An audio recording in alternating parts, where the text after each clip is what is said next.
জীবনের প্রথম অনেক সাহস করে কেক বানানোর ট্রাই করলাম। কেকের প্রতি আমার কখনো আগ্রহ ছিল না, বানানোর প্রতি আগ্রহ ছিল না, কিন্তু বাচ্চাদের আবদারে, বাচ্চাদের আগ্রহ দেখে আর না বানিয়েও পারলাম না। তো চলুন দেখে নিই আজকে আমার জীবনের প্রথম কেকটা কেমন হয়েছে। রেসিপিটা একটু আপনাদের সাথে শেয়ার করি। যদিও সবাই অনেক ঘরে ঘরে সবাই রেসিপি, এই কেকের রেসিপি জানে, সবাই বানাতে পারে। কেক বানানোটা এখন সবার জন্য ইজি হয়ে গিয়েছে। এখানে আমি সবগুলো উপকরণ মেজারমেন্ট কাপ দিয়ে আগে মেপে নিয়েছি। তো ইউটিউব দেখে আমার এই কেকটা বানানো শেখা আর কি। তো আমি 4টা ডিম এখানে ভেঙে নিয়েছি। ডিমগুলো ভাঙার পরে দেখলাম যে সবগুলো কুসুমি ভেঙে গেল আর কি, একটা কুসুম আস্ত ছিল না। তো আমি এখানে ডিমগুলোকে ভালোভাবে বিটার মেশিন দিয়ে বিট করে নিচ্ছি। আর এই যে সাথে অল্প অল্প বিট করার পরে এই যে চিনি দিয়ে দিচ্ছি। তো আমার জীবনের প্রথম বিটার মেশিন হাতে ধরা, বিট করা, এগুলো সব কিছু আমার জন্য নতুন। আমার হাত কাঁপছিল, আমি যদিও কখনো করিনি। তো আপনারা ভুল ত্রুটি থাকলে সবাই ক্ষমার দৃষ্টিতেই দেখবেন, কারণ আমি যদিও পারি না, কেকের এই কোনো কিছুই পাই না। আপনাদের এখানে শেখানোর উদ্দেশ্য না, আমার এখানে আর কি আমার প্রথম কেকটা কেমন ছিল সেটাই দেখানোর উদ্দেশ্য আপনাদেরকে। তো এখানে যে আমি 1 কাপ, 4টা ডিমের সাথে 1 কাপ ময়দা, তারপরে গুঁড়ো দুধ কিছুটা, তারপরে 1 টেবিল চামচের মতো বেকিং পাউডার, এগুলো সব একসাথে চেলে নিচ্ছি। তো আলতো হাতে যে আমি যেভাবে ইউটিউবে দেখেছিলাম বড় বড় আপুরা যেভাবে বানাচ্ছিল, তো সেভাবে আমি ট্রাই করার চেষ্টা করছি আর কি। জানি না প্রথমবার কেকটা কেমন হবে এই ভয় নিয়ে বানাচ্ছিলাম, তবু আমার বাচ্চাদের আগ্রহ আর খুশি দেখে আমার বানানোর আগ্রহটা আরও বেড়ে যায়।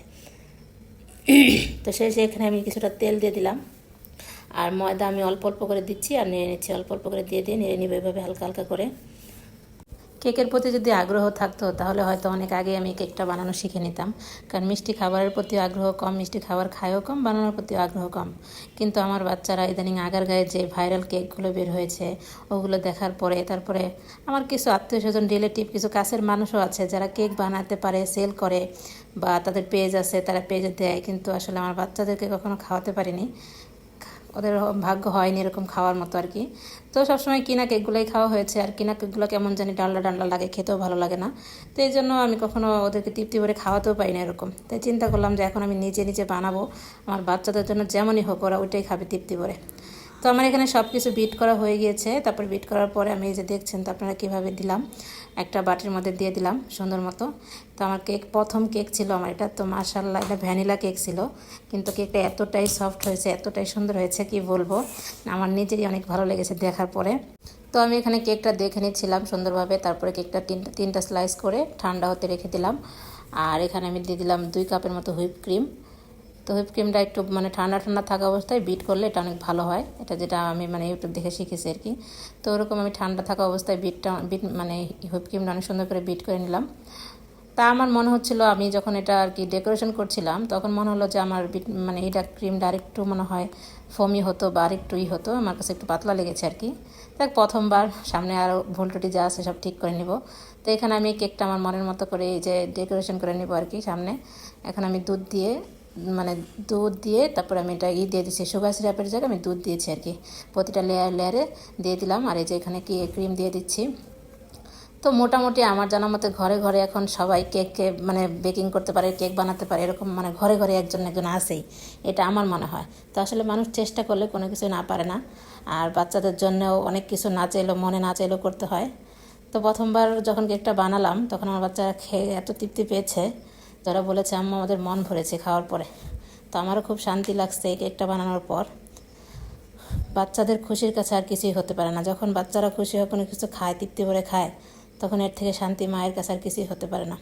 তো এখন থেকে চিন্তা করেছি বাচ্চাদের বার্থডে হোক বা বাচ্চাদের যে কোনো একটা খুশির ওকেশন হোক, নিজের মতো করে ঘরে এভাবে ওদেরকে যেমন হোক তেমনই বানিয়ে দিব।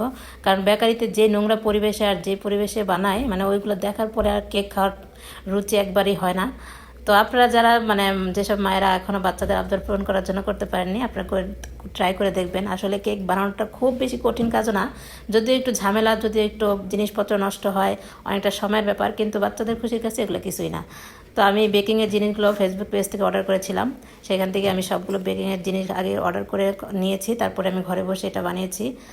তো আমার কাছে খুব বেশি কঠিন মনে হয়নি, বানাতেও খুব ভালো লেগেছে। বাইরের কেকের থেকে এটা 1000 গুণে স্বাস্থ্যকর।